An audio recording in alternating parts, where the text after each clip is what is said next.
मेरे नबी ने फरमाया था सुविरतिल मसाजिद, मसाजिद को नक्शो निगार वाली बनाया जाएगा, सजाया और संवारा जाएगा। चलते हुए कुमकुमे हैं, बेहतरीन कालीन है, बेहतरीन फर्श है, एक से एक टाइल्स लगी हुई है, सजा करके मस्जिद को रख दिया गया है। लेकिन नमाजी का पता नहीं है। फजर में इमाम आता है तो मुक्तदी को तलाश करता है, और अगर मुक्तदी पहले आ जाता है तो इमाम साहब को ढूंढता फिरता है कि आज इमाम साहब कहाँ रह गए हैं। सूरत हाल ये है कि अगर जोहर में 10-20 नमाजी मिल भी जाते हैं तो फजर में वही बेचारा कोई बूढ़ा आकर के अजान कर जाता है, वरना अक्सर मस्जिदों में अजान भी नहीं हो सकती है। ये सूरत हाल हमारी मसाजिद की बनी हुई है। किसी ने कहा, बिल्कुल बजा कहा, मस्जिद तो बना दी शब भर में, ईमा की हरारत वालों ने, मन अपना पुराना पापी था, बरसों में नमाजी बन न सका। सूरत हाल ये है, पहले मस्जिदें कच्ची होती थी, नमाजी इंतहाई पक्के होते थे।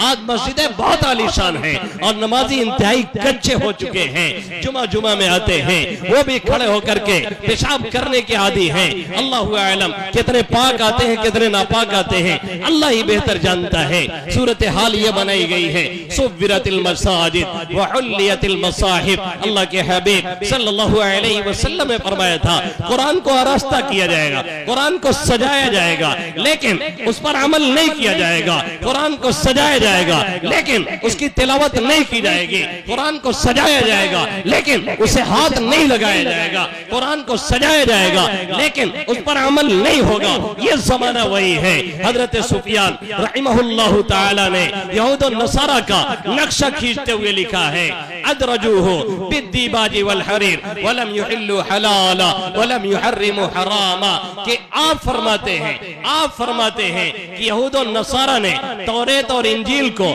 रेशमी जुजदान में रखा, सोने के पानी चढ़ा चढ़ा करके रखा, लेकिन न उसके हलाल को हलाल जाना, न उसके हराम को हराम जाना। आज सूरत हाल हमारी और आपकी यही बन चुकी है। न पता है कुरान हमसे क्या कह रहा है, न ये खबर है अल्लाह हमसे क्या कह रहा है, न ये खबर है इसमें किस्सा क्या बयान हो रहा है, न ये खबर है अल्लाह ने क्या नसीहत की बात कही है, न ये खबर है क्या पैगाम दिया जा रहा है।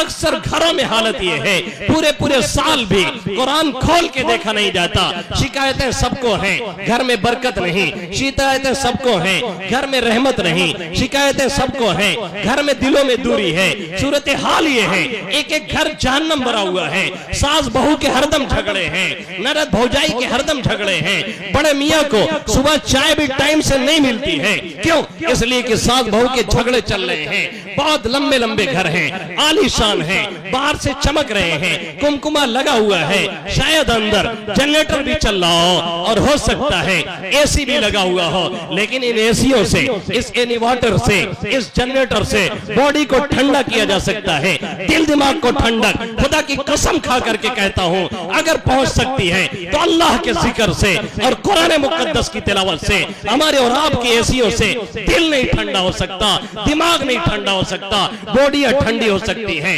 इन चीजों से, इन पैसों से, इन कारों से, इन बंगलों से, इन हाई फाई एजुकेशन के जरिए से कुछ दुनिया खाने कमाने के तरीके पैदा हो सकते हैं, लेकिन दिल दिमाग को जो राहत और चैन और सुकून मिलता है वो अल्लाह के कलाम की तिलावत से मिलता है, उस पर अमल करने से मिलता है। सूरत हाल ये है, घर की माँ है, सूरत हाल ये है, घर का गार्जियन है, सूरत हाल ये है, घर की बड़ी और बूढ़ी है, वो भी सीरियल में मस्त है, वो भी गाने में मस्त है, वो भी दिन रात उसी मोबाइल में मस्त है। कोई फेसबुक पे है, कोई व्हाट्सएप पे है, कोई ईमो पे है, कोई किसी चीज पे है। आज हालत ये हो